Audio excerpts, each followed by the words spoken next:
Now, this last line I should have included in the last video. I'm sorry I didn't. It is just a repeat of the first line here. Samādhiṃ bhikkhave bhāvetha. Samāhito bhikkhave bhikkhu yathābhūtaṃ pajānāti. Monks develop samadhi, develop concentration and calmness. A calmed/concentrated monk or person, O monks, understands in a deep way reality as it is. So this concludes a section that tells us about this type of person here, this Samāhito. Now, if we are not yet Samāhito, or if I am not Samāhito, this next section applies. Tasmātiha. Therefore. Now, by the way, I had a hard time finding the actual definition for this. You can kind of get what it means, and maybe I just overlooked something very obvious in the Pali English dictionary. But this word is in the great book by Bhikkhu Bodhi, Reading the Buddha's Discourses in Pali. So I highly recommend that book, and I think this whole sutta is in that book. Therefore, O monks. And now we get to a really interesting situation here. And actually, even before that, you'll notice that we have this idaṃ dukkha'nti and ayaṃ dukkhasumudayo'ti, etc. So we're going through the Four Noble Truths again. So I'm going to set them on, or put them on separate lines here, just to make it a little easier to see. And so now the Buddha is telling us, again, if we are not Samāhito, or actually even if we are, we can keep on with this this practice. Yogo karaṇīyo. So let's look here at the verb part first. Karaṇīyo. This came up in the Metta Sutta, karaṇīyam attakusalena, maybe, if I... you can look that up and see if I got that right. This is a future passive participle, and it carries with it a sense of obligation. It's from the verb karoti. So it's from this verb karoti, and it has the meaning should be done. Something should be done. And we're going to go back and find right here what should be done. And this is very interesting. This word, we've all heard this, I think, yogo or yoga. So very often when we think of yoga these days, of course, we think about what are known as the asanas, the postures of yoga. But yoga is an entire endeavor in itself, an entire path to liberation. And in that sense, yoga has to do with union, either union of the kind of union with the transcendent or union of mind and body and breath.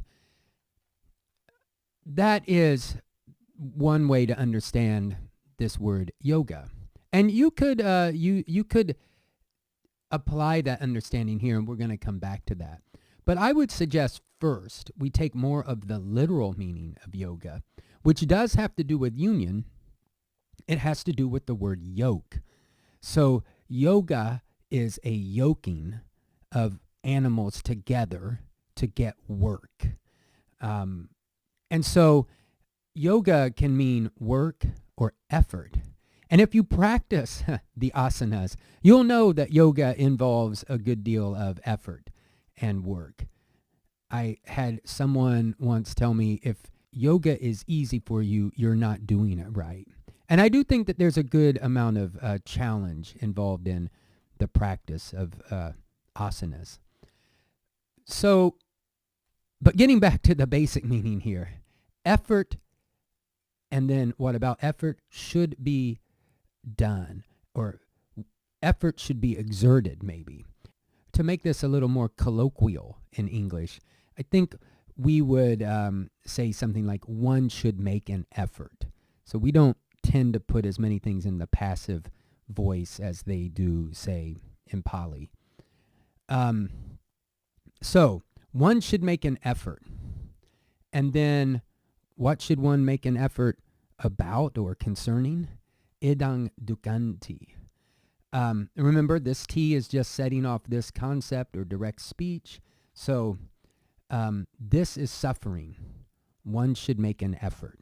Now that's literally what it says. We could probably supply kind of the meaning, one should make an effort to understand.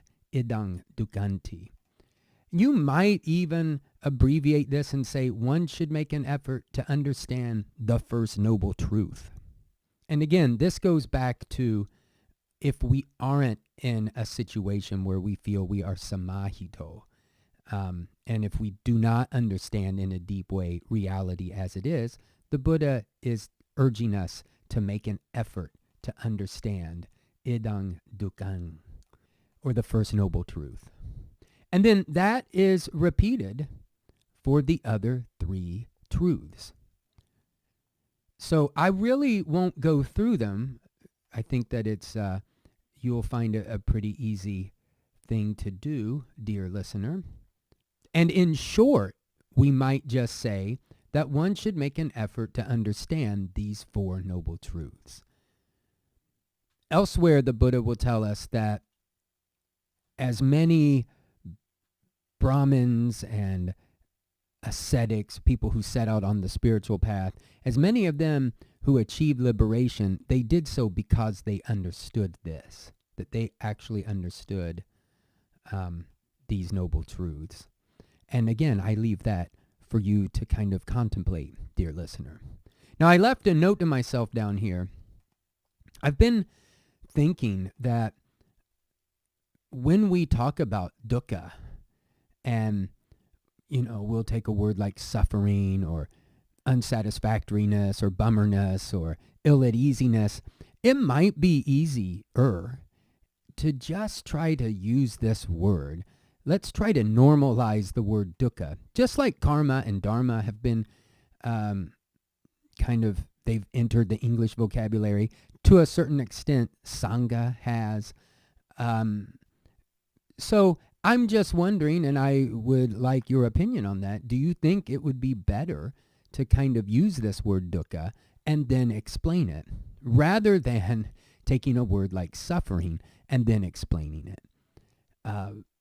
This has the advantage that at some point we just get a sense of what dukkha means, and then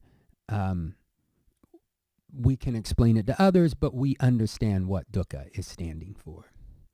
So that's what I have on this sutta, dear listener. I appreciate you if you've made it this far through my kind of fumbling around here. I do plan on adding a separate video that kind of recaps this and other videos. It's still a part of daily Pali reading, but it will only talk about the concepts in English. It might reference some vocabulary or something. But the idea is for people who are interested in the Pali suttas, but not so interested in the actual Pali grammar or the language itself, it'll be a place to go to get an understanding and get an entry point into these suttas. So with that, peace.